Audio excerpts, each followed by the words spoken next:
श्री गुरुपौर्णिमेचे निमित्त बजाजनगर येथील दिंडोरी प्राणी श्री स्वामी समर्थ सेवा केंद्रात विविध उपक्रमासाठी पंचक्रोशीतील भाविक सेवेकऱ्यांची दिवसभरी बजाजनगर अखिल भारतीय श्री स्वामी समर्थ गुरुपीठ त्र्यंबकेश्वर येथील पीठाधीश गुरु माऊली श्री अण्णासाहेब मोरे यांच्या आदेशाने व मार्गदर्शनाने बजाजनगर येथील सेवा केंद्रात श्री गुरुपौर्णिमेचे निमित्त विविध कार्यक्रमाचे आयोजन करण्यात आले।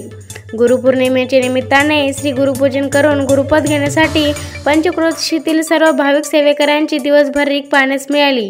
सर्व रस्त्यावर सेवेकऱ्यांची गर्दी दिसत होती। पहाटे 5 वाजता सामुदायिक महाअभिषेकानंतर उत्सवाला सुरुवात झाली।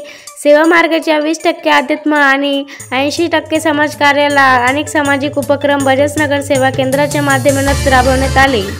यामध्ये वृक्षारोपण, मोफत सर्व रोग निदान शिबिर, नेत्ररोग तपासणी शिबिर व रक्तदान शिबिराचा समावेश होता।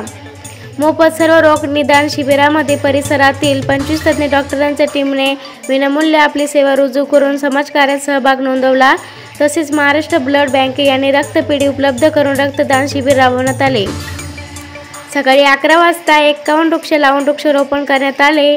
दिवसभरात एकूण 23,000 सेवेकरांनी दर्शनाचा लाभ घेत 8,732 सेवेकरांनी श्री गुरुपूजन करून गुरुपद घेतले। एकूण 107 सेवेकरांनी रक्तदान शिबिरात सहभाग नोंदवला। तसेच 1600 पेक्षा जास्त भाविक सेवेकरांनी मोफत आरोग्य तपासणी शिबिराचा लाभ घेतला। उत्सव यशस्वीपणे साजरी करण्यासाठी बजाजनगर सेवा केंद्रातील युवा प्रबोधन प्रतिनिधी सर्व सेवेकरांनी आपली श्री स्वामी महाराजांची चिन्हे रुजू केली। साक्षर इंडिया लाईव्ह न्यूज साठी प्रतिनिधी राजू जंगले, Chhatrapati Sambhajinagar. Subscribe now and press the bell icon. Never miss an update.